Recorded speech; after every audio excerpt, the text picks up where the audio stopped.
Ló estava sentado na porta da cidade, quando viu os estrangeiros passando e disse: é bom que vocês estejam a esse momento na rua, e os levou à sua casa. Casa esta que não era mais de igual forma quando vivia com seu tio Abraão, que era nômade. Bons costumes, ainda que vivendo numa cidade promíscua, adquiriu com um tio.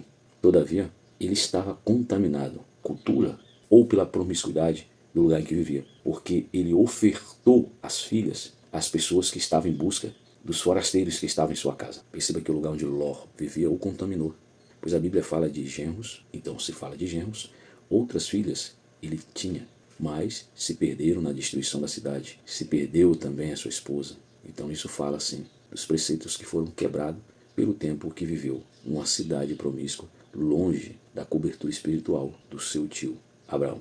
Embora tinha resquícios de cultura ensinada pelo seu tio, de paternidade e altruísmo, pois ele teve o mesmo cuidado de recepção àqueles que estavam passando pela porta da cidade onde Ló se encontrava, destacando nele o centro de justiça e da proteção àqueles que estavam na sua casa. O interessante é ser destacado aqui que Ló estava sentado à porta da cidade quando viu esses homens, sendo essa aqui uma expressão idiomática da Bíblia, porque quem sentava no portão da cidade era a elite, governadores e ancião do povo, porque as cidades da época elas tinham uma porta principal de entrada. Nessas portas ficavam geralmente 3 nichos. Nichos esses que eram usados, em primeiro lugar, aduana, pagamento de impostos por entrar e sair da cidade. No outro nicho tinha um pequeno comércio onde ofertava os produtos às pessoas que transitavam, que vinham em viagem ou saíam. No outro nicho você tinha bancos, normalmente em círculos, tinha no seu meio tinha uma cadeira também. E quem sentava nessa cadeira? O rei ou o governante dessa cidade. Quem sentava nos bancos? Os anciãos e a classe dominante do poder aquisitivo da cidade. Podemos dar diversos exemplos aqui para você a esse embasamento. Exemplo disso é a história de Ruth e Boaz. Lembra quando Boaz casasse com Ruth, tê-la como esposa? Ele teve na porta da cidade consultando e sendo julgado por governantes do rei a sua causa em cuidar de Ruth, assumi-la como esposa. Outro exemplo que nós temos aqui, que é bom elucidar e você entender, naquele julgamento famoso do rei Salomão, em que ele julga a criança entre 2 mães que a disputa. Aquele julgamento não foi numa sala real, como todos pensam, mas foi na porta da cidade. Então Ló estava sentado à porta da cidade. Ele era da elite, do alto poder aquisitivo daquela cidade. Só um detalhe, por que se resolvia esse problemas, dizemos assim, jurídicos na porta da cidade? Porque, primeiro, uma das características predominantes da justiça, sua aplicação de lei, é a publicidade. E não tem lugar melhor para essa publicidade ser promovida do que a porta dela. Então era ali que tinha suas conclusões de julgamento. Há um alto fluxo de pessoas, aqueles que poderiam frequentar o palácio, como aqueles que não poderiam frequentar o palácio. Então a publicidade seria muito melhor.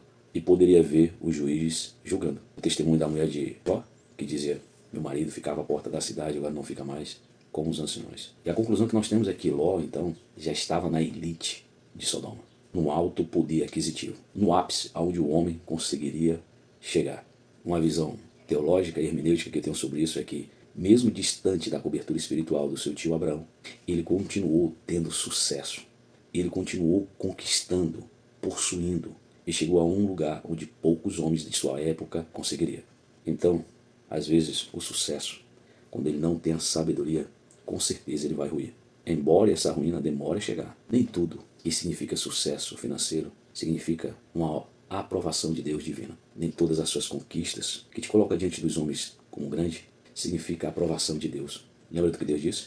Não ajunteis tesouros na terra, onde a traça corrói, onde o ferrugem consome, mas ajunteis tesouro no céu. Às vezes, você que não tem a aparência de um grande conquistador, é o que possui que os tidos da terra como grande acham que tem. Não se julgue íntimo de Deus por aquilo que tu conquistou na terra, mas também aprenda uma coisa: as conquistas terrenas dependem mais do teu esforço físico do que espiritual. Todavia, é possível ser grande na terra e chegar ao céu. O meu desejo hoje, nesse início de semana, porque eu começo a trabalhar agora, segunda-feira, é que você corra atrás dos seus sonhos, conquiste eles, mas não priorize ele como principal da sua vida. Coloque Deus, a sua salvação, a sua casa e os seus como em primeiro lugar. Levante, ore a Deus e vamos conquistar. É possível ser grande sem estar com Deus. É possível ser pequeno estando com Deus. Mas é impossível ser grande sem Deus e querer dar o céu. Deus te abençoe hoje em nome de Jesus. Um abraço.